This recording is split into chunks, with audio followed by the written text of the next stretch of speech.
গরমের দিন পড়েছে থেকে আমাদের চিকেন খাওয়া প্রায় কমেই গেছে, প্রায় বন্ধ হয়ে গেছে বললেই হয়। তবে এখন রাতের বেলা বেশ বৃষ্টি হয়, ঠান্ডা ঠান্ডা পড়ে, আর আমার তো চিকেন খেতে খুব ভালো লাগে। মাকে আমি বলছি কি যে আজকে একটু ঠান্ডা ঠান্ডা পরিবেশ আছে, মানে রাতেও বৃষ্টি হয়েছে আর এখনও রোদ উঠছে, তবে হাওয়া টাওয়া আছে, তা আজকে আমাকে চিকেন এনে রান্না করে দাও। তো মা বলছে ঠিক আছে চল, যেহেতু পরিবেশটাও ভালো আছে তাহলে চিকেন আজকে আনি, পাশের দোকানেই চিকেন পাওয়া যায়, চল দুইজনে গিয়ে নিয়ে আসি। তো আমি আর মা যাচ্ছি এখন চিকেন আনতে। পাশের দোকান থেকে মুরগির মাংস আনা যায় ঠিকই, তবে তো ওই চামড়া ছাড়া, আর আমার খুকি তো একটু চামড়া সহ রান্না করলে খেতে পছন্দ করে, আর চামড়া সহ মুরগির মাংস রান্না করলেও ভালো হয়, একদম তেল তেল হয়, ভালোও লাগে। আর সেটা আনতে গেলে আমাকে যেতে হয় অনেক দূরে, সেই দার্জিলিং মোড়, ওখানে তো এখন যেতে পারবো না, পাশের দোকান থেকে আনবো। তবে চামড়া সহ আনারই চেষ্টা করবো, যদি ওরা গরম জলে ক্লিন না করে দেয় আমি ওই লোমটুম সহই নিয়ে আসবো, বাড়িতে আজকে পরিষ্কার করে নেবো, তারপরেও চামড়া সহই আজকে মুরগির মাংস রান্না করবো।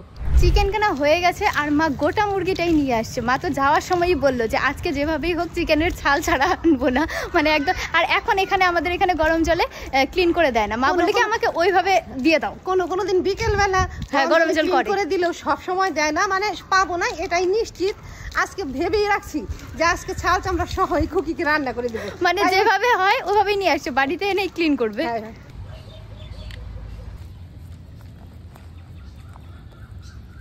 দোকানে করলে ওরা একটু তাড়াতাড়ি করে, তাদের চাইতে আমার অবশ্য একটু দেরি হবে।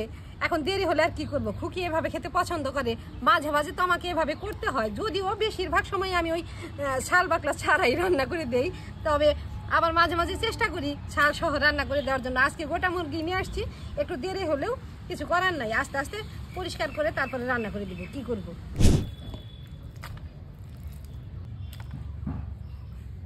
মুরগির লোম ছাড়িয়ে বাইরে থেকে পরিষ্কার করে ধুয়ে বড় বড় করে কেটে নিয়ে আসছি, এখন এই বাড়ির ভিতরে এসে ছোট ছোট করে কেটে নিচ্ছি।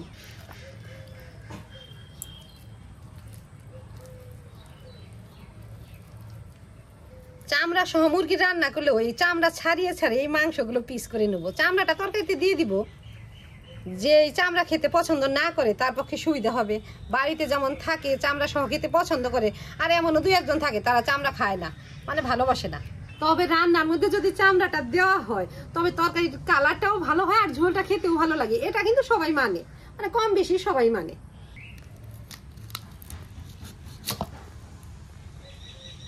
ডাবল রান 3 পিস করব, আগে 2 পিস করে নেব হাফ হাফ, তারপরে যে এখান থেকে একটা বের করব, তাই হয়ে গেল।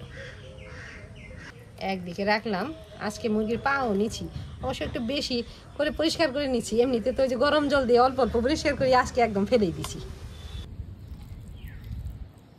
মাছ বরাবর কাটবো, বাস হয়ে গেছে।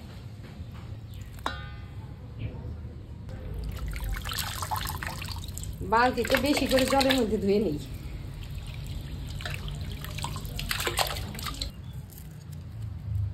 এখানে পেঁয়াজ আদা রসুন কাঁচা লঙ্কা সবকিছু বেছে টেছে পরিষ্কার করে নিচ্ছি, জলও ঢেলে দিচ্ছি, যে ধুয়ে নিচ্ছি। আর আমি যেখানে বসে প্রতিদিন মশলা বাটি, ওখানে আজকে এখনো রোদ আছে, তাই ছায়াতে শিলপাটা নিয়ে এলাম, এখানে বসে মশলাগুলো বেটে নেব।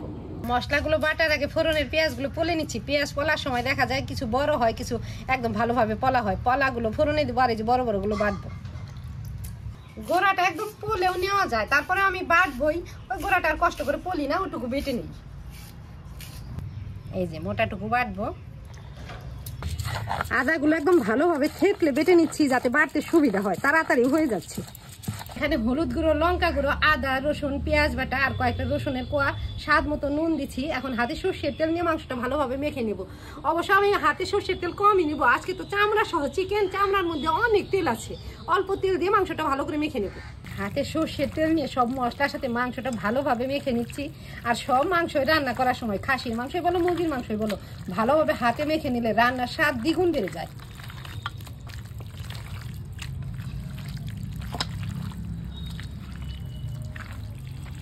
এখানে আজকে নিচ্ছি 1.5 কেজি মাংস, কাটার আগে অবশ্য মুরগিটা গোটা মুরগিটা ছিল 1 কেজি 650, তো কাটা বসার পরে 1.5 কেজি না হইলেও 50 গ্রামের মতো কম আছে, যাই হোক। তবে সবগুলোর মাংস আমি ধুয়ে টুয়ে নিয়েছি, মশলা দিয়ে মেখে নিলাম। আর এই মাংস রান্নাতে আরো মশলা খাটতো, আরো বেশি বেশি মশলা দিলেও চলতো, তবে আমাদের তো মানুষ অল্প, এত মশলা দিলে গ্রেভি হয়ে যাবে বেশি, খাওয়ার লোক অত নাই, আমি একটু কম মশলা দিয়ে রান্না করবো যাতে গোটা গোটা মাংসগুলো খুকি খেতে পারে। এটা তো আর বিয়ে বাড়ির রান্না না যে একদম পারফেক্ট মশলা টসলা দিতে হবে। 1 কেজি মাংসের মধ্যে যতটুকু ততটুকুই পারফেক্ট ভাবে দিতে হবে। এটা ঘরোয়া রান্না, একদিন কম হলেও চলে, একদিন বেশি হলেও চলে। সবচাইতে বড় কথা তেল মশলা ঠিক মতো যাতে সেদ্ধ হয়, এটাই বড় কথা। উনুন জ্বালিয়ে নিচ্ছি, এখন কড়াইটা বসিয়ে দিচ্ছি।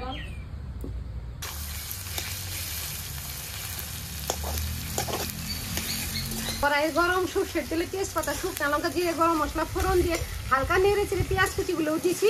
এখন পেঁয়াজগুলো লাল লাল করে ভেজে নিয়ে মাখানো মাংসটা ঢেলে দেবো।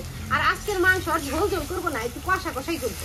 আর ব্রয়লার মুরগির মাংস ঝোলের চাইতে কষাটাই খেতে বেশি ভালো লাগে। আমার খুকিও কষা খেতে পছন্দ করে। ফোড়নের মাংসগুলো ঢেলে দিলাম। এখন নেড়ে চেড়ে এই ফোড়নের পেঁয়াজের সাথে মাংসটা ভালোভাবে ভাজা ভাজা করে নেব। মাংসের মধ্যে একটু জল দিইনি, ফোড়নের তেলে আগে ভাজা ভাজা করে নিচ্ছি, পরে অল্প জল দিব।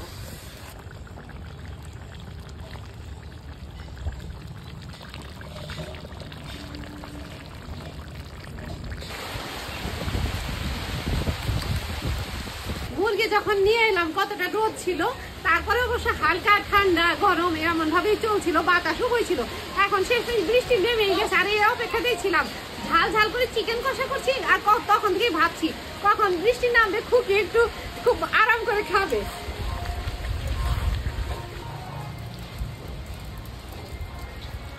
একেবারে শেষে ভাজা মশলাগুলো ছিটিয়ে দিলাম। কালারটা কি হয়েছে!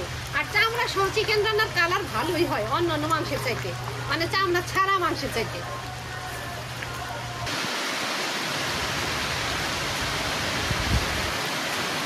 চিকেন কষা পুরোপুরি হয়ে গেছে, গামলাতে ঢেলেও দিছি। আর খুকি তো পাখনা খেতে পছন্দ করে, বেছে বেছে খুঁজে খুঁজে পাখনাটাই বের করি। এই যে পাখনা, আগে এমনি 2-1 টুকরা খেয়ে নে, পরে ভাত দেখাবে। আমরা যখন চিকেন আনতে গেলাম তখন বেশ রোদ ছিল আর গরমও পড়ছিল, তবে চিকেন রান্না করে যখন নামাচ্ছে তখন কি জোরে বৃষ্টি আসছে। তবে এখন পরিবেশটা ঠান্ডা ঠান্ডা হয়ে গেছে, আর এর মধ্যে চিকেন খেতে খুব ভালো লাগবে। চিকেন কষা হয়েও গেছে, আর এই যে খুকিকে বেড়ে দিছি, মাংস টাংস থালায় দিছি। ওগুলো না খেয়ে আমার মেয়ে খাচ্ছি কি খাসি মুরগির পা, মানে পা, চামড়া, গিলা এসব খেতে বেশি পছন্দ করে। মাঝে মাঝে যখনই গোটা মুরগি নিয়ে আসি, ওগুলো আলাদাভাবে ওকে রান্না দিই।